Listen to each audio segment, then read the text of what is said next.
नमस्कार दोस्तों, मैं प्रतीक रंजन स्वागत करता हूं 7 days education daily current affairs की श्रृंखला में। मैं इस नई पहल में हम डेली करेंट अफेयर्स से संबंधित प्रश्नों को देखेंगे तथा इस पर विस्तार से चर्चा भी करेंगे। चलिए तो हम शुरू करते हैं। पहले प्रश्न को देखेंगे। 2020 के राजीव गांधी खेल रत्न पुरस्कार के लिए किस भारतीय क्रिकेटर की सिफारिश की गई है? ऑप्शन है रोहित शर्मा, यजुवेंद्र चहल, हार्दिक पांड्या और ईशान किशन। आंसर है रोहित शर्मा। भारत के शीर्ष क्रम के बल्लेबाज रोहित शर्मा को इस साल के राजीव गांधी खेल रत्न पुरस्कार भारत के सर्वोच्च खेल सम्मान के लिए सिफारिश की गई है।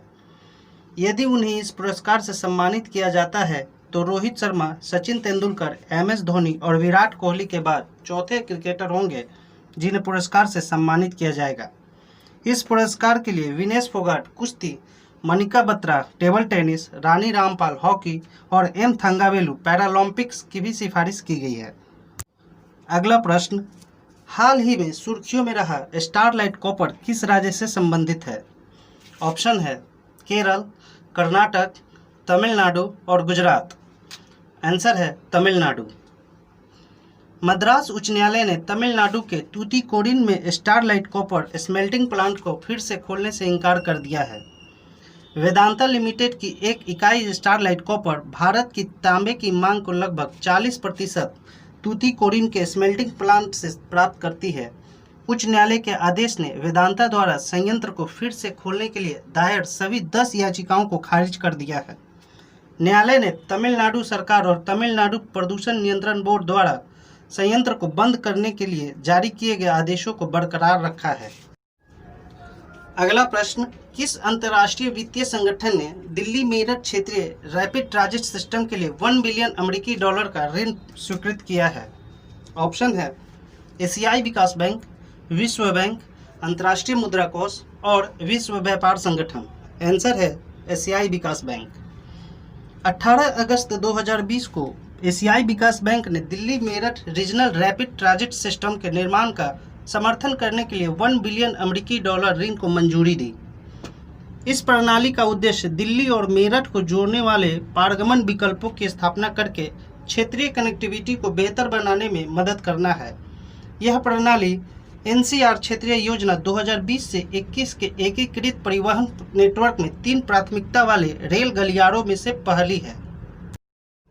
अगला प्रश्न, किस राज्य या केंद्र शासित प्रदेश ने हाल ही में 70 या उससे अधिक मंजिलों वाले स्काई स्कॉपर्स के निर्माण की स्वीकृति दी है? ऑप्शन है तमिलनाडु, दिल्ली, गुजरात और महाराष्ट्र। आंसर है गुजरात।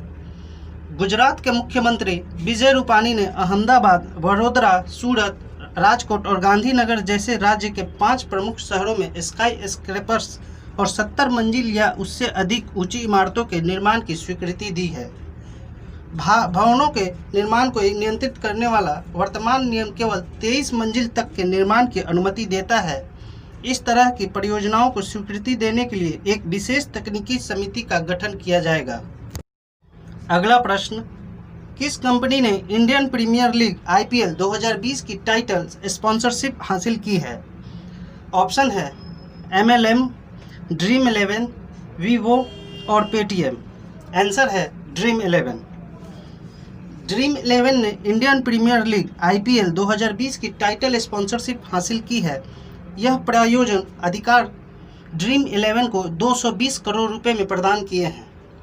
बाइजू 201 करोड़ रुपए की बोली में दूसरे स्थान पर रहा और अनअकैडमी 171 करोड़ रुपए की बोली में तीसरे स्थान पर रही।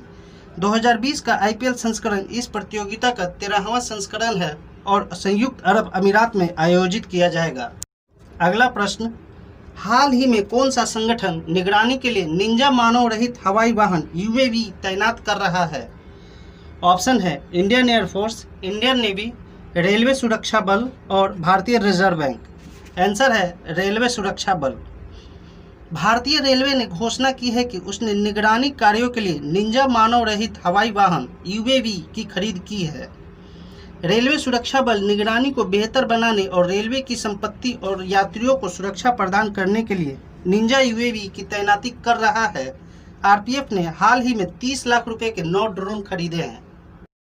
अगला प्रश्न, दिल्ली पुलिस को डोर स्टेप स्वास्थ्य सेवाएं प्रदान करने के लिए अखिल भारतीय आयुर्वेद संस्थान द्वारा तैनात मोबाइल इकाई का नाम क्या है? ऑप्शन है पतंजलि रथ, चरक रथ, धन्वंतरी रथ और आयुर्वेद रथ। आंसर है धन्वंतरी रथ।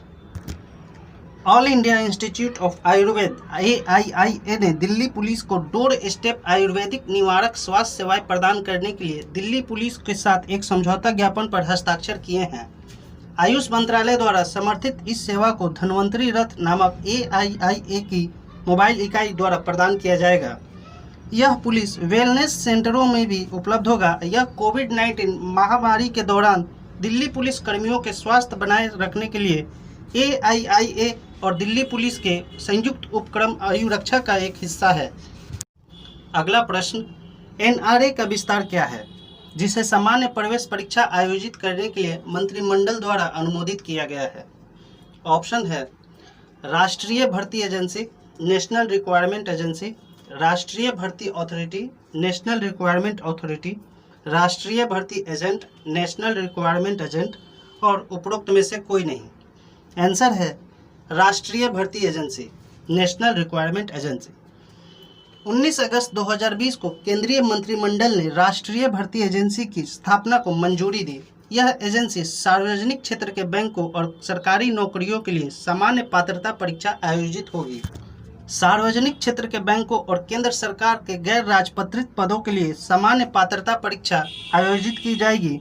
CET का स्कोर 3 साल के लिए वैध है। परीक्षा उत्तीर्ण करने वाले उम्मीदवार उच्च स्तर की परीक्षा के लिए आवेदन कर सकते हैं। अगला प्रश्न, निम्न में से अफ्रीकी शिकारी चीता का दूसरा भारतीय चिड़ियाघर कौन सा है? ऑप्शन है दिल्ली चिड़ियाघर, भोपाल चिड़ियाघर, मैसूर चिड़ियाघर और पटना चिड़ियाघर। आंसर है मैसूर चिड़ियाघर। कर्नाटक में मैसूरू चिड़ियाघर हैदराबाद चिड़ियाघर के बाद अफ्रीकी शिकारी चीता का दूसरा भारतीय चिड़ियाघर है। पशु विनिमय कार्यक्रम के तहत चिड़ियाघर ने दक्षिण अफ्रीका के जोहान्सबर्ग के N1 डाइक चीता केंद्र से एक नर और 2 मादा अफ्रीकी शिकारी चीता का अधिग्रहण किया है। अगला प्रश्न, किस राज्य ने अपने राज्य से संबंधित लोगों को सभी सरकारी नौकरियों को आरक्षित करने की घोषणा की है? ऑप्शन है झारखंड, मध्य प्रदेश, बिहार और तेलंगाना। आंसर है मध्य प्रदेश। मध्य प्रदेश के मुख्यमंत्री शिवराज सिंह चौहान के हाल ही में घोषणा की है कि राज्य सरकार की सभी नौकरियां अपने राज्य के लोगों के लिए आरक्षित होंगी। यह देश का पहला राज्य है जिसने राज्य के लोगों के लिए अपनी सभी नौकरियों को आरक्षित किया है। राज्य सरकार इस संबंध में कानूनी प्रावधान बनाने के लिए तैयार है। अपने स्वतंत्रता दिवस के संबोधन के दौरान मुख्यमंत्री ने घोषणा की कि राज्य के युवाओं को सरकारी नौकरियों में वरीयता दी जाएगी। उम्मीद करते हैं आपको हमारा यह पहल पसंद आ रहा है, इसलिए आप इसे लाइक, शेयर, कमेंट तथा सब्सक्राइब करें। धन्यवाद।